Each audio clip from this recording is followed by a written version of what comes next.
Counterspy.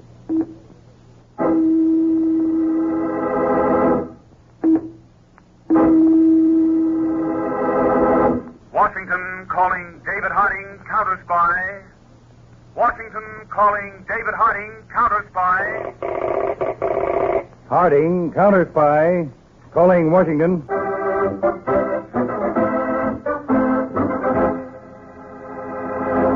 United States Counterspies, especially appointed to investigate and combat the enemies of our country, both at home and abroad. Tonight, the case of the fabulous formula. A thrilling Counterspy report to the American people.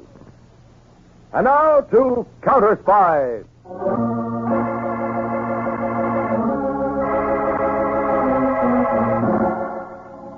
On the morning of March 14th, 1950, Dr. Frederick Ziegler, eminent scientist in chemical research, was in the secret basement laboratory of his home on the outskirts of Philadelphia, talking to his assistant, Anthony Kirk. Kirk, my boy, I finished the experiment. That is why I called you. I wanted you to be one of the first to hear the good news. Well, I really appreciate that, Dr. Ziegler. Of course, you never did tell me just what the experiment was. Well, now I feel free to tell you, Kirk. What I have accomplished will be vitally important to our national defense. Come over here to the lab table. All right. Just a moment till I unlock this door. Okay.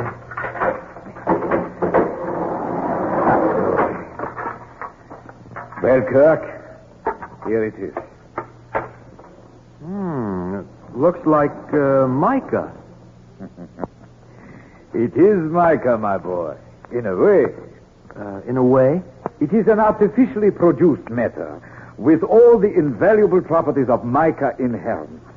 With the formula I developed, an unlimited amount of this matter can be chemically manufactured quickly and inexpensively. What about the formula itself? It's all down here in this book. Is that right? Thanks, Doctor. Oh, Kirk. I'm keeping this formula. Keeping? Now, stop joking, my boy. Come now, give me Now, that. stay right where you are. Kirk! Now you can see I'm not joking. Unless this gun amuses you. Oh, boy, what has gotten into you? Sit down, Doctor.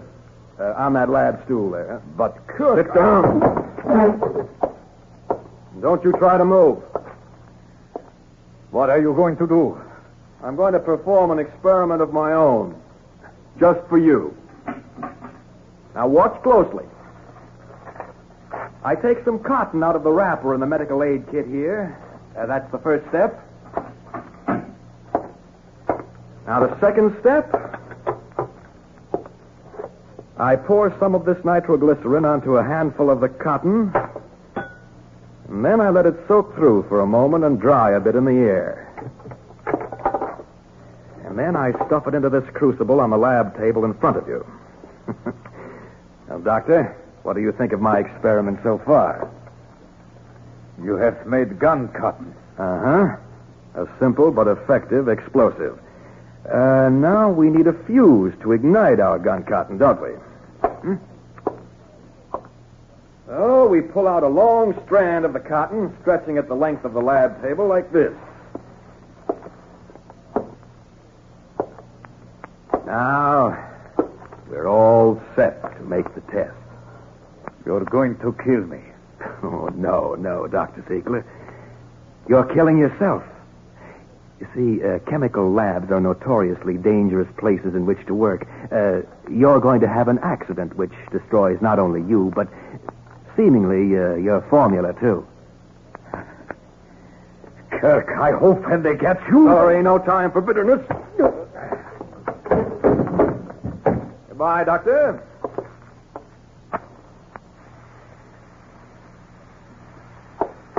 Thanks for everything.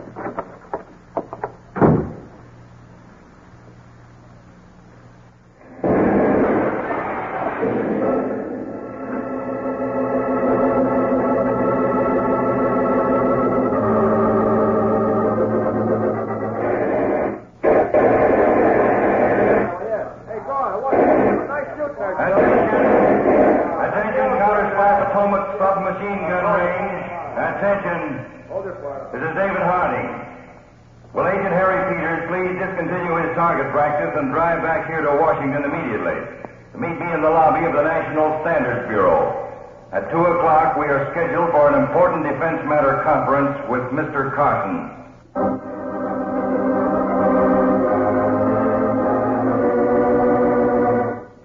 Well, Rudolph, that's the whole story. The explosion went off just as I stepped out of the side door.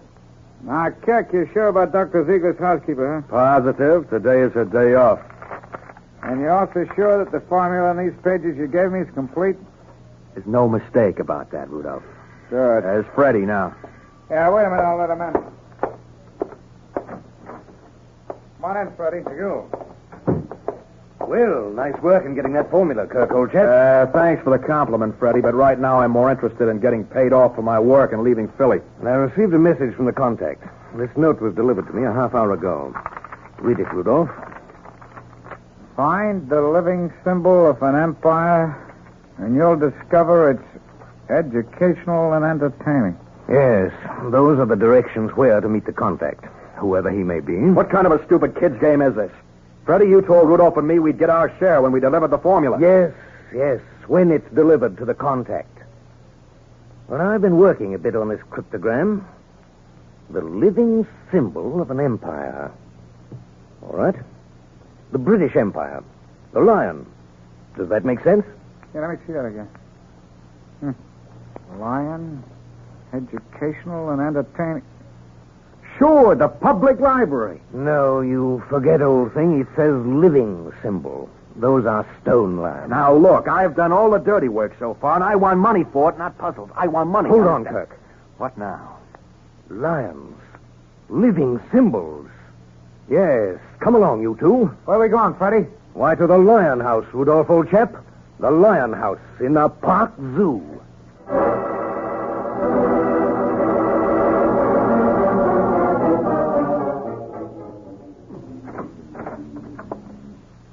Miss Carson, Mr. Harding, and Mr. Peters are here. Have them come in. And Miss White. Yes, sir? I don't want any interruptions for the next half hour. Very well, Mr. Carson. Gentlemen, will you come in, please? Thank you. Good afternoon, Mr. Carson. Afternoon, Mr. Harding. How are you, Mr. Peters? Fine, thank you. Please sit down, gentlemen. I had just sent for some lunch. Join me? No, thank you, but I would take a Pepsi-Cola. Make that two. Miss White, please add 2 Pepsis to my order. Yes, sir. Now, Mr. Harding, I've been keeping you informed about Dr. Frederick Ziegler of Philadelphia and his efforts to compound artificial mica. Yes. Well, at last he has succeeded. Oh? Yes, I got a call from him early this morning. That's wonderful news, Mr. Carson. Well, I suppose you'd like the counterspies to keep the doctor, his home, and his private laboratory under surveillance. Is that it? That's it exactly. Well, on the way upstairs here, I started to brief Peters on the importance of artificial mica. Mr. Carson, maybe you'd like to take the ball for me. Glad to. Mr. Peters, the Department of National Defense has a very special interest in mica. Yes, Mr. Harding got that far. It's used in radar and radio apparatus. A very strategic material for such equipment, and our supply of it in its natural state could be readily cut off. Mm-hmm. Last year, the United States used 10,000 tons of mica, and all but 135 tons came from abroad. Then Dr. Ziegler's really got something there. Yes, he most certainly has. Now we'll be supplied with mica in unlimited quantity. Pardon me. Miss White, didn't I tell you I wanted no interruptions? I'm sorry, sir, but this is very important. It's about Dr. Ziegler. He's dead. What? The doctor's housekeeper just called. The doctor was killed in an explosion in his basement laboratory. They haven't been able to reach his assistant, Anthony Kirk, as yet. Thank you, Miss White. You heard that, gentlemen? Yes. Peters, call the airport. Tell them to have my plane ready. We're getting to Dr. Ziegler's lab in Philadelphia as fast as we can.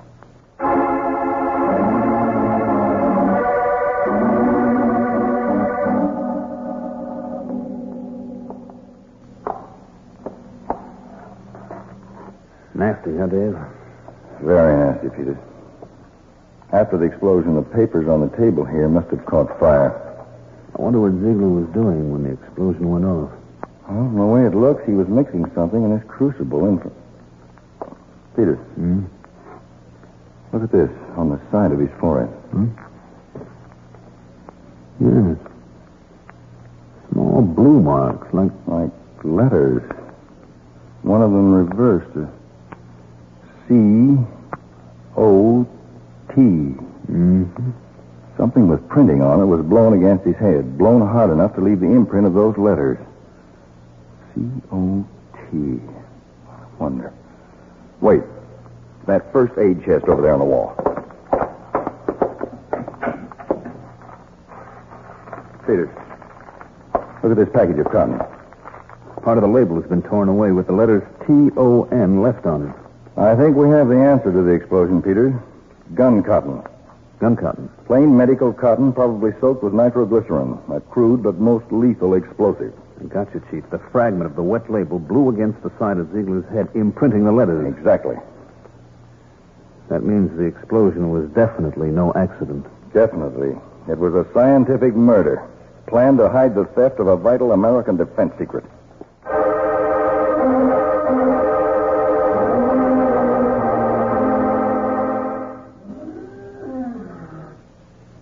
Lying house. Rudolph, if I'd known after a year of being cooped up with a nutty old scientist, I'd be playing games in the dark in the park zoo. Easy does it, Kirk, old boy. Look, Friday, I don't go for this waiting any more than Kirk. Not knowing who the contact is or when he'll show, and me carrying practically TNT in my coat pocket. Violet, 25 seconds.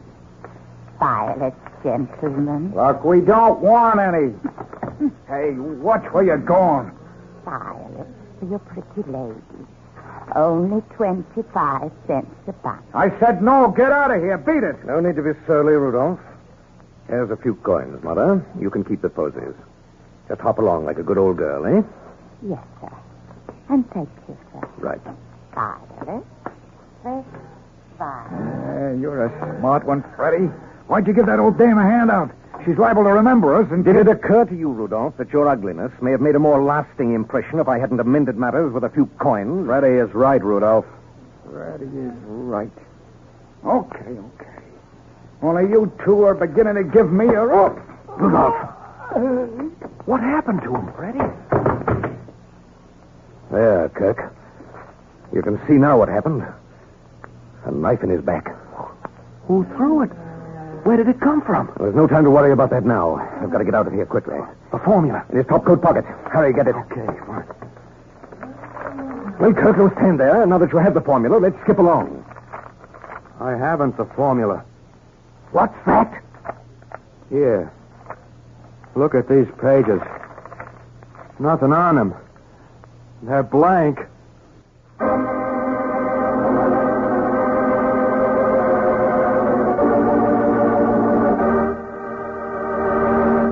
In a moment, back to Counterspy.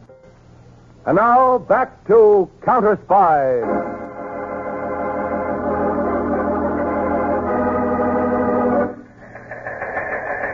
Attention all counterspies in Philadelphia sector. Blue alert. Repeat, blue alert. This is David Harding. Wanted, Anthony Kirk, for the murder of Dr. Frederick Ziegler and the theft of a vital national defense secret. Warning, proceed with caution. Kirk is probably armed and will fire to avoid capture. This man must be apprehended, dead or alive.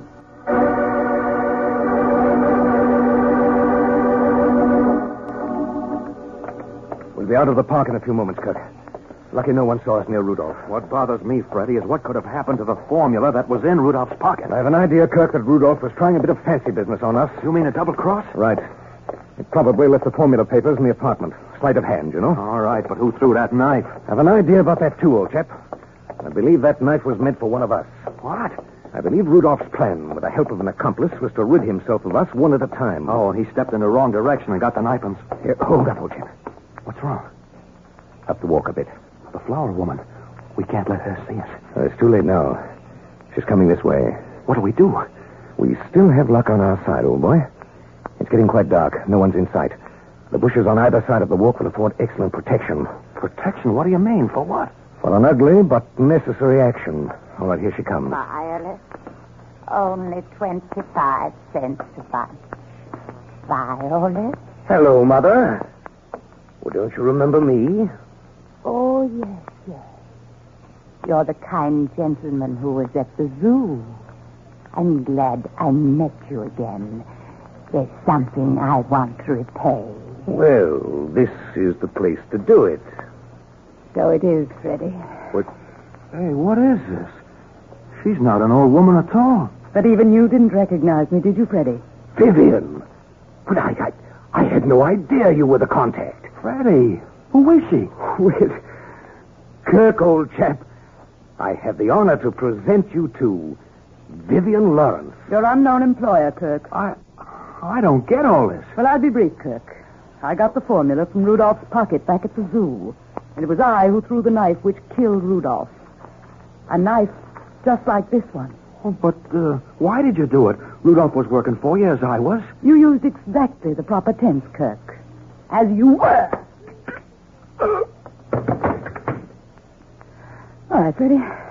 Drag him into the bushes and we'll be on our way.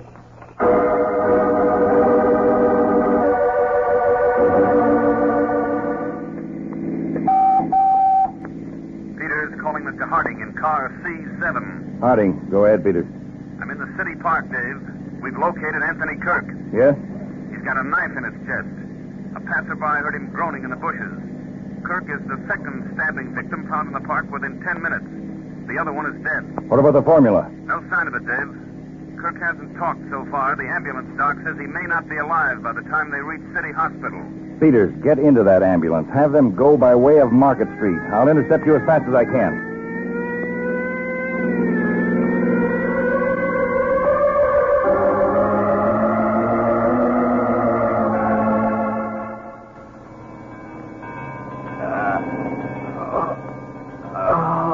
Kirk, here's Mr. Harding, Chief of the United States Counterspies. I want you to listen to what he says.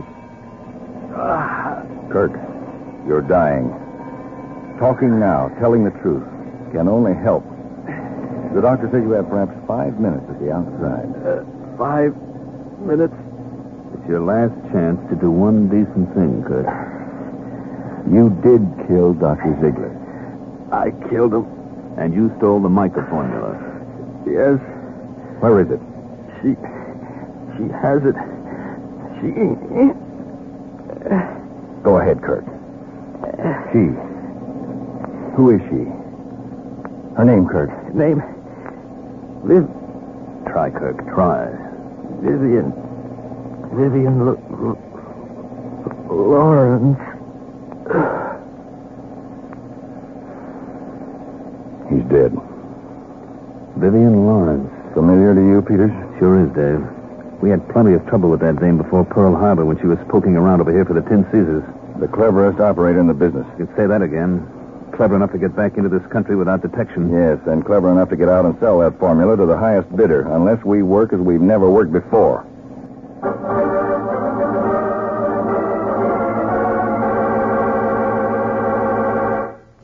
Hurry with those drinks, Freddie. Righto.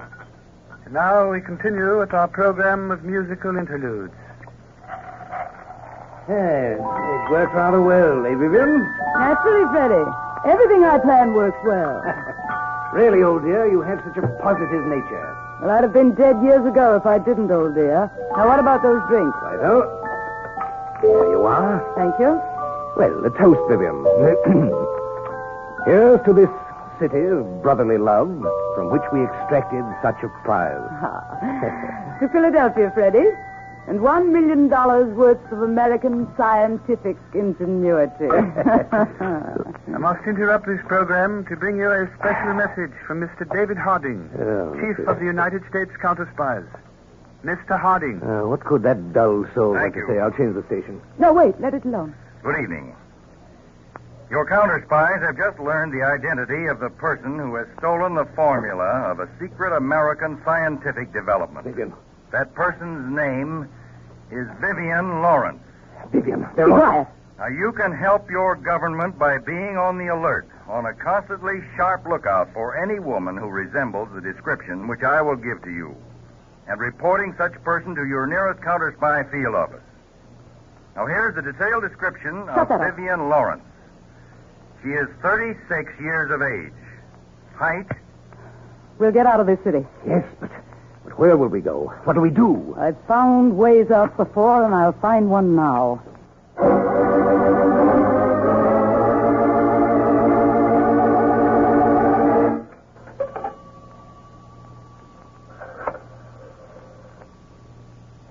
Hello, operator. Get me the sheriff's office. Hello, Sheriff. This is Bill Sampson. I operate the gas station on Seminary Hill Road, 5 miles east of the Crystal Railroad crossing. There's a man and a woman outside in a car, a blue Cadillac sedan, pulled up for gas. I'm stalling him. I'm sure the woman is that Vivian Lawrence I heard about in the radio. Positive. The car's got a Pennsylvania license number on it. Number is N6574R. They're going in the direction of the railroad crossing. All right, Sheriff. I'll try to stall them as long as I can. Now, will you let me alone, lady? I did what you told me. You won't shoot that gun, will you, lady? You'll go away and let me alone.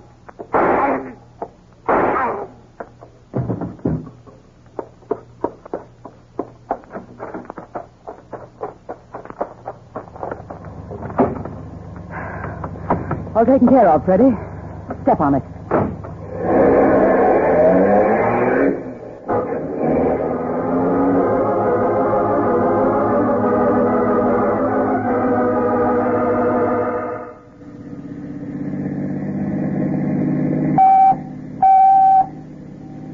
Attention all counterspies and cooperating local police in Sector D, State of Pennsylvania. Attention. This is David Harding in Control Car X1. Information just received that Vivian Lawrence is driving along Seminary Hill Road, due west, in direction of Crystal Railroad crossing. Car is a blue Cadillac sedan. License number Pennsylvania N6574R. All patrols will converge on area. Roadblocks will be set up at all intersections. I'm on my way there now to supervise operations.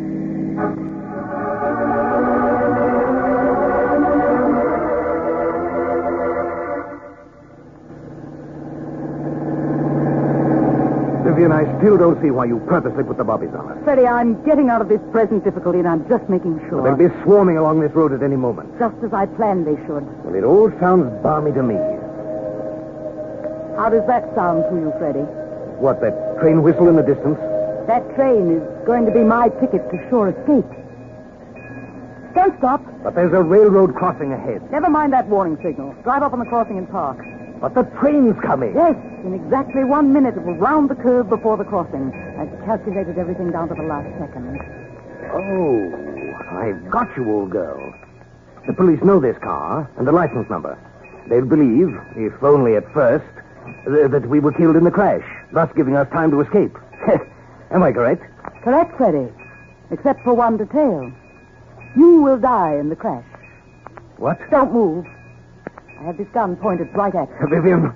Sorry, Freddie. But you'll serve my purpose better in jest. No, see here, old thing. You wouldn't play a trick like that on Freddie. After all... Just to prove how wrong you are. Vivian. Let go of me. No. You're saying hell with Go me. my arm. The train will be here. The joke's on you, old girl. No. No. You're dying with me. Let go, I say. Let go.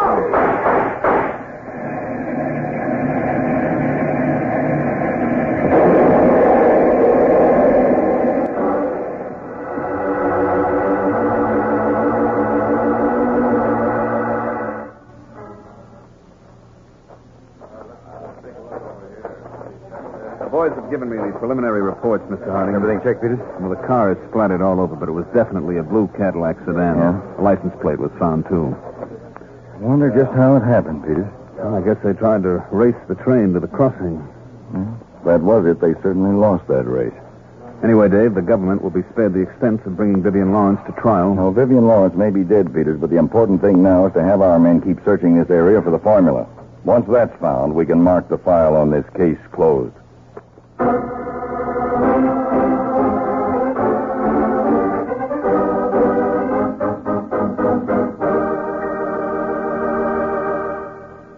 Tonight's Counterspy program originated in New York and was directed by Leonard L. Bass, dramatized by Edward Adamson, and featured Don McLaughlin and Mandel Kramer, with music by Jesse Crawford.